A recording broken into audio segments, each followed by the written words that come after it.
Hello and welcome to the January 2024 No Buy Year month in review. We are at the end of January, so it's the end of my very first month of my no buy year, and I'm here to give you an update on what's going on, so I'm glad you're here. We are in this together. Let's be no buy buddies. I hope your no buy year is going great, or if you're like, I'm not doing one of those, that sounds awful, point and laugh at my pain. So let's start with the positive moments. I have been out and about and have definitely been living in the rule of like, I can eat out as long as I'm eating out with friends. So like, right at the beginning of the year, I went out to lunch with my mom. We went out to a birthday party at a bowling alley and we had dinner and drinks there, and that was delightful. I have purchased no alcohol for the house this month. And at this point, anytime I need anything or anytime I think that I need something, it's pretty much second nature for me to go on Facebook Marketplace and be like, oh my God, can I find it here cheaper? Literally, Facebook Marketplace is the only good thing about Facebook. My first instinct is not to go to Amazon. However, in order to curb my spending for all of my like brilliant ideas, if I'm like, oh my gosh, I need a photo album, or oh, I need more metal spoons for Emmett, or whatever I could possibly need, I've started basically a Amazon wish list of the things that I'm like, oh my gosh, I need this, that before I would have just clicked, yeah, buy now, have it delivered to my house, and then by the time it got here, I would have forgotten what I had ordered and been like, oh yeah, I gotta do that project now. I haven't really needed any of the things that are on there yet, but they are helpful for one day if I've got a little extra cash and I wanna get one of these projects done. I have had this instilled in my life for maybe like 2 years now, but it is an excellent tool for a no-buy year. Basically, a tip from the fabulous Budgetnista is to have a no-spend day. So for me, my no-spend day is Thursdays. So in my calendar, on repeat, forever, it says no-spend day with little money bags. It's very cute. And it's an excellent reminder to not spend money. Now, is it always Thursdays that I don't spend money? No, not necessarily. But I do make an effort not to spend money on Thursdays. So like, no outside food. If I can avoid getting gas on Thursday, I will. If I can avoid paying a bill on a Thursday, I will. Just to kind of live and lean into that no buy day. And since I don't like work out of my house all the time, you know, essentially I work from home and then go out on shoots or whatever, it's kind of easy to do a no buy day on multiple days of the week. So another positive thing is that my friend Mandy and I wear generally the same size. And so whenever she is going through her closet for like her ThredUp bag or for a Goodwill donation bag or whatever, she always gives her friends, including me, first pick if there's anything that we want. So I came home with a huge bag of things for myself. Also, Emmett got a huge bag of things for himself from another friend of ours. So we both got a bunch of new clothes for $0. I am a big fan of this share and share alike community. And then I think the biggest thing that's kind of been like a revelation for me this month is what I'm sitting on. This is my bedroom.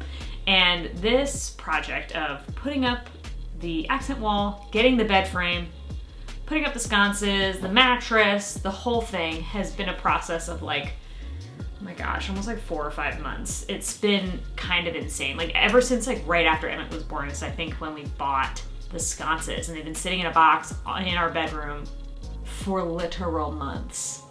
We bought the mattress. My husband ordered the bed frame for us in November, and the first one came and it was broken. And then we had that sitting in our sunroom for a couple of weeks, and then we got a new one and it is not broken, and so we were finally able to put it up. So my bedroom is done, and it feels so good. I feel like a grown-up, and after months and months of Emmett's crib being in here, and there being boxes on the floor, and our shoe boxes in the corner, finally having my room back, and having it feel like a grown-up bedroom, it feels very dignifying. Because it's something I feel like everybody deserves. Everybody deserves to have like a cozy and comfortable place to lay their head at night. And I've finally been able to do that for myself. What does that have to do with a no-buy year? Basically, we have a lot of goals for this house. It wasn't exactly a fixer-upper, but there are a lot of things that we want to change and make more of our own for our house. So instead of spending like money on junk, like coffees or shirts from Target or whatever, toys that Emmett will play with once that then he never plays with again, I can save that money for projects like this to make my home the place that I really want it to be. Because for me, having my home look the way that I want it to, and I'm able to create with my resources, gives me a ton of peace. And it also gives me the energy to keep going about my life and keep doing my job and keep being a good mom and a good wife. It reminds me that I deserve the things in life that I have because I've worked hard for them. And that is a very tough thing for me to tell myself right now while I'm broke and still trying to accomplish a lot of things, but I'm gonna take this as a win. So those have been the great things. There have been some not so great things. I have been tempted. My husband has had a lot of Amazon packages delivered to the house. And that's sometimes house things that he wants to prioritize and get done. Sometimes that's stuff that he's just bought for himself. We have Amazon gift cards that we got for Christmas, so like, you know, that's fine. But it was, for like 2 weeks, there was like a package almost like every third day or fourth day.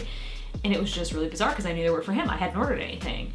And he's not doing a no-buy year. So the stark difference between my immediate stop in purchasing and his continuing to purchase as his normal rate was like an immediate just like flag. It's something to recognize, something to remember. So I did have to buy toilet paper, which I only have to buy like every 3 months. I bought photos for Emmett for like a little toy. It was like $3, but something I didn't need to buy that I did buy. And I did buy clothes from ThredUp. So as a person who says she doesn't buy clothes very much, I think this year will be very insightful because I feel like I've bought so many clothes just this month. And even in December, I bought myself a new coat.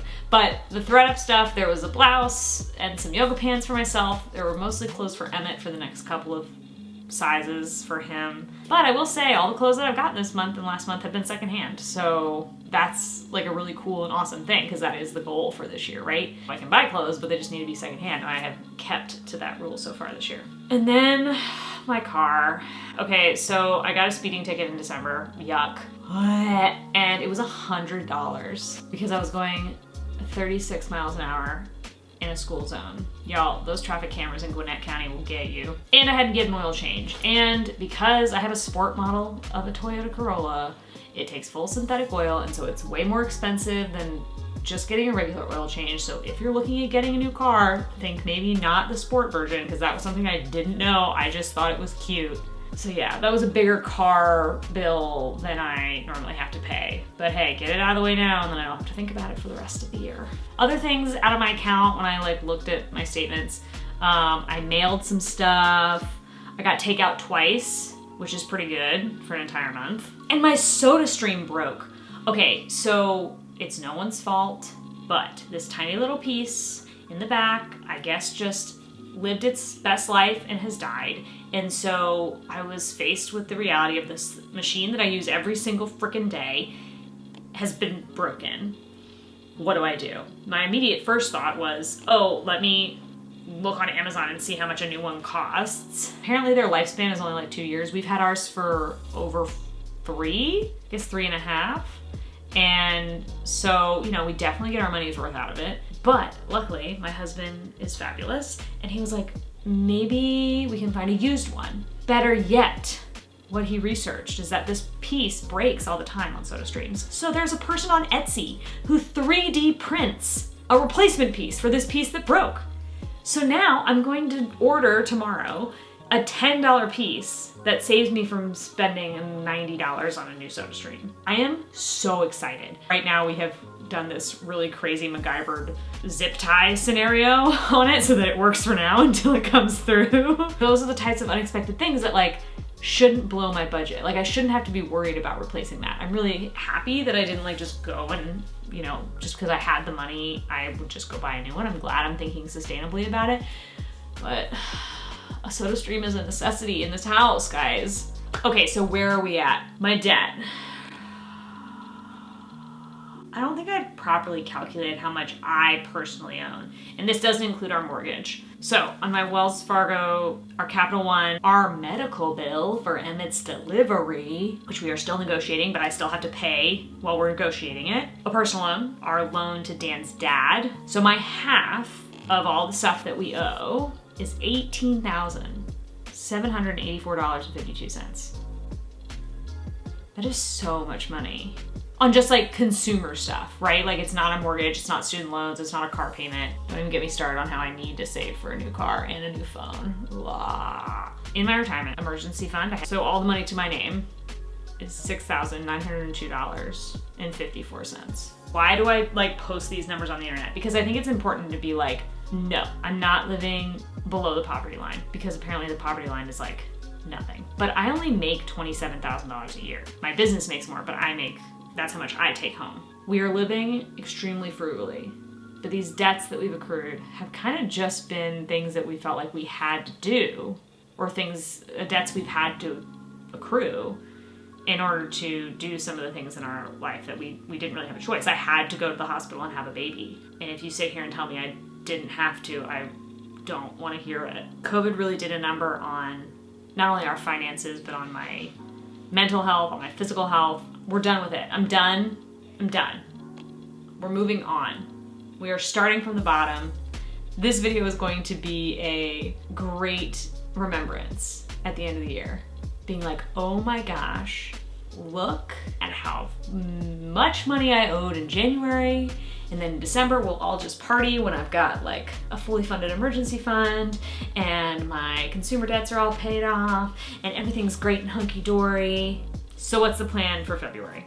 In January, I feel like I didn't really alter my spending very much. So now that I've kind of had a month, reviewed, seen that I've had a couple of spots that were sticky, but nothing super awful, I'm really going to start taking every single extra dollar that I have left over and distributing it to proper savings accounts. There are some things that my husband and I want to do, like this bedroom that we've completed, like getting a new dining room set. We want to make some energy efficiency improvements to the house, including new insulation, new thermostat, new toilets. We want to do an outdoor swing, and there's some furniture repair that we want to do. Those kinds of big things are going to give me just as much satisfaction as this room did, and way more satisfaction than any sort of taquitos or Chick-fil-A or TJ Maxx haul could ever give me. So that's the plan. That's what's going on. That's my January review. Please let me know how your no-buy year is going. Are you even doing a no-buy year? Is this absolutely horrifying to you? I don't care. This has been super insightful. And as a person with not a lot of personal finance education, I am really excited to get my fingers in the dirt and just dig in and learn. So thanks for coming with me on this journey, and I'll see you next time.